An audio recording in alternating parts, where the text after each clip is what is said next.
Bismillahirrahmanirrahim. Assalamualaikum warahmatullahi wabarakatuh. Perkenalkan, nama saya Ibnu Syaf Zuhri dari jurusan Bahasa dan Sastra Arab. NIM 2285150036. Ya, dibuatnya video ini untuk mengerjakan atau menyelesaikan ujian akhir semester mata kuliah Al-Aswad, jurusan pengampu Pamusin Riyadi. Ya, yang pertama mungkin saya akan sedikit menjelaskan tentang intonasi dan jeda. Sebelum masuk pembahasan, kita harus tahu dulu dong apa itu intonasi dan apa itu jeda. Intonasi adalah variasi nada suara yang digunakan saat berbicara untuk mengekspresikan makna atau perasaan tertentu, melibatkan kenaikan dan penurunan nada suara pada kata-kata tertentu. Intonasi dapat mempengaruhi maksud atau makna pembicaraan. Ya, jadi intonasi dalam berbicara itu adalah variasi nada suara yang kita gunakan saat kita berkomunikasi pada dengan orang lain. Ya, kita kan makhluk sosial ya. Pasti setiap hari kita ngobrol lah. Pasti kita ngobrol dan setiap kita berbicara itu pasti ada intonasi-intonasi tertentu. Nah, intonasi-intonasi tertentu itu mengekspresikan makna atau perasaan kita saat kita berbicara. Jadi maksudnya kalau misalkan kita lagi senang nih, pasti intonasinya begini. Kalau kita lagi marah, intonasinya pasti begitu. Intonasi waktu kita sedih, pasti ya beda lagi gitu loh. Kayak contoh intonasi saat kita berbicara. Saat kita sedang mengekspresikan bahwa kita itu sedang marah, pasti intonasi nada suara yang kita gunakan itu pasti tinggi sedikit, seperti menyentak seperti itu. Kayak contoh, dia sudah melanggar aturan agama kita gitu loh, tapi itu diucapkan dengan kata-kata yang menyentak. Nah, itu tuh mengekspresikan bahwa kita sedang marah dan intonasi yang kita gunakan yaitu intonasi yang tinggi gitu. Itu menandakan kalau kita sedang marah ya. Kalau kita sedang sedih pasti ya ada penurunan nada suara gitu. Dan ada juga mungkin kita sedang marah, kalimat yang kita ucapkan itu memang kalimat-kalimat yang menandakan kita sedang marah, tapi intonasi yang kita gunakan itu tidak sesuai dengan ekspresi yang kita utarakan gitu. Itu juga mempengaruhi. Jadi intonasi itu mempengaruhi maksud atau makna dalam pembicaraan kayak gitu. Ya, terus jeda ya. Jeda adalah istirahat singkat dalam pembicaraan. Jeda memberikan waktu untuk pendengar memproses informasi yang didapatkan. Penggunaan jeda dengan tepat dapat meningkatkan kejelasan komunikasi. Iya, jadi jeda itu adalah ya kalau kita ngobrol kan pasti ada berhentinya lah ya. Nah, itu tuh dimaksud jeda tuh. Nah, tapi kalau misalkan gini, kalau misalkan kita ngobrol tapi nggak ada berhentinya mah ya gimana ya, nggak enak juga gitu kan didengarnya. Nah, maksudnya jeda itu tuh kayak berhenti sesaat, berhenti sejenak, istirahat sejenak pada saat kita berbicara.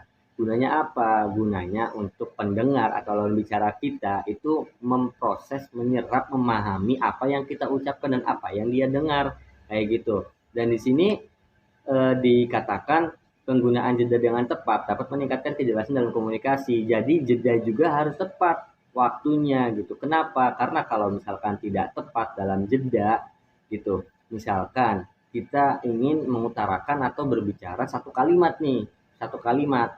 Tapi jeda yang kita pakai, jeda yang kita gunakan itu belum selesai pada satu kalimat yang kita bicarakan, kita sudah jeda. Nah, di situ kan waktu yang kurang tepat. Yang ada malah bukan membuat kejelasan pada komunikasi dan membuat paham lawan bicara kita, yang ada malah membuat komunikasinya menjadi tidak jelas. Si pendengar juga pasti mikir gini, itu maksudnya apa sih? Gitu loh. Kok omongannya belum selesai, udah berhenti aja gitu. Nah, maksud dari penggunaan jeda dengan tepat dapat meningkatkan kejelasan komunikasi kita itu seperti itu.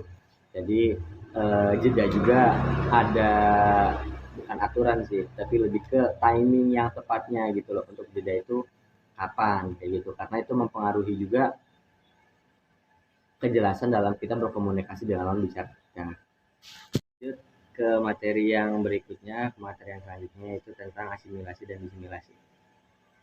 Asimilasi berarti persamaan, sedangkan menurut istilah atau terminologi adalah mendekatkan suatu bunyi dengan bunyi lain atau menghilangkannya. Dalam artian sebuah bunyi menjadi bunyi lain sebagai akibat dari bunyi yang berbeda di dekatnya, sehingga bunyi tersebut menjadi sama atau mempunyai ciri yang sama dengan bunyi yang mempengaruhinya. Yaitu apa namanya? Definisi ya asimilasi itu apa tadi seperti itu. Tapi untuk penjelasan maksud dari eh, mendekatkan bunyi dengan bunyi lain atau menghilangkannya ada di macam-macam asimilasi ya. Karena asimilasi ada dibagi menjadi dua. Yang pertama itu asimilasi progresif. Nah, asimilasi progresif dalam bahasa Arab terdapat atau terletak asimilasi progresif ini biasa digambarkan pada sifat wazan ifta'ala ifti'alan. Nah, contoh kalimatnya itu yang dijadikan contoh dari asal kata zakaro masuk ke wazan ifta'ala ifti'alan jadi izzakaro izdikaron. Ya, sebelumnya jadi untuk contoh huruf asimilasi itu bisa kita ambil atau bisa kita cari untuk huruf-hurufnya yang pengucapan atau pelafalannya itu tidak jauh berbeda karena asimilasi itu penjelasannya adalah sebuah bunyi menjadi bunyi lain karena pelafalannya yang sama juga atau tidak jauh beda maksudnya sehingga bunyi tersebut menjadi sama tuh atau mempunyai ciri yang sama dengan bunyi yang mempengaruhinya. Nah, contohnya itu ada di dalam hukum tajwid, dalam hukum bacaan idgham mutajanisin dan idgham mutaqaribain. Itu kan idgham mutajanisin itu kan huruf-hurufnya itu kan yang sejenis. Contoh taskum bertemu dal, taskum bertemu to, taskum bertemu ta, taskum bertemu dal, taskum bertemu ta, taskum bertemu ro, dan taskum bertemu zo. Nah, itu tuh huruf-huruf yang memiliki sifat yang tidak jauh berbeda gitu, yang sejenis dan pelafalannya pun tidak jauh berbeda. Misalkan huruf ta, ta itu kan ujung lidah nempel ke belakang gigi sama huruf za, za, ta, za, ta. Nah, itu tidak jauh berbeda. Ujung lidah nempel ke belakang gigi gitu ya.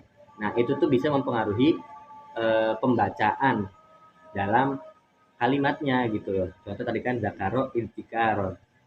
Iztikaron. Tulisannya itu iztikaron, tapi kita yang dengar ya itu seperti atau bukan gini.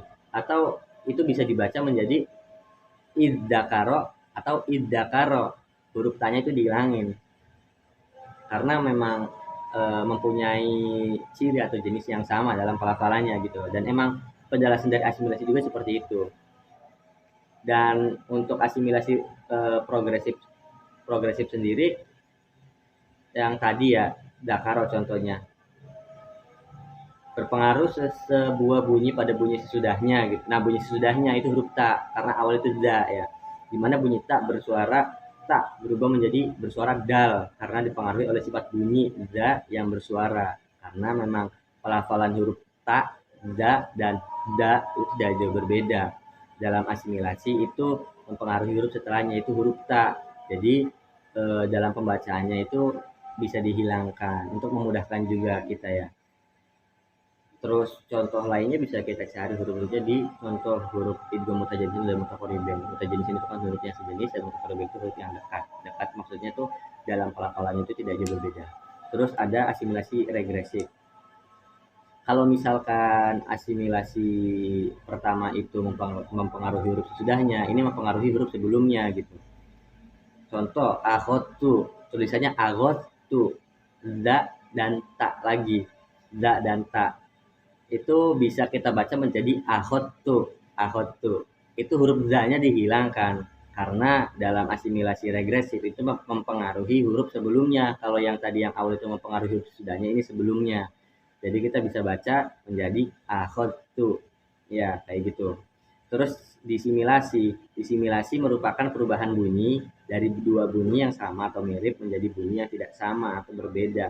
Disimilasi merupakan kebalikan dari asimilasi, yaitu fenomena yang terjadi ketika satu bunyi mempengaruhi bunyi lain yang ada di dekatnya sehingga bunyi tersebut berubah atau diganti menjadi bunyi huruf lain. Nah, jadi mungkin lebih contohnya kalau disimilasi itu lebih contohnya ke eh, pelafalan orang Arab dalam berbicara bahasa Arabnya gitu. Nah, contohnya nih ada nih orang Andalusia berkata formasi, kita sebagai orang Indonesia pasti mengucapkan itu formasi. Sedangkan orang-orang Arab atau orang-orang Andalusia sendiri itu mengucapkannya khumsi gitu, khumsi. Disimilasi bertujuan untuk memudahkan penutur dalam berbicara dan mengurangi kerja otot kita dalam mengucapkan kata-kata. Ya untuk disimilasi mungkin memang berbeda sekali dengan asimilasi gitu. Jadi kalau disimilasi memang tujuannya itu untuk memudahkan kita dalam berbicara bahasa Arab. Ya karena contohnya tadi juga orang-orang Arab itu selalu memudahkan dirinya dalam berbicara bahasa Arab. Contohnya tadi formasi, kalau kita orang Indonesia, orang-orang sana, orang-orang Arab pasti berbicaranya itu fungsi karena untuk memudahkan mereka juga dalam berbicara. Ya mungkin cukup sekian penjelasan dari saya. Kurang dan sekurang-kurang saya mohon maaf. Syukron. Wabillahi taufiq wal hidayah. Wassalamualaikum warahmatullahi wabarakatuh.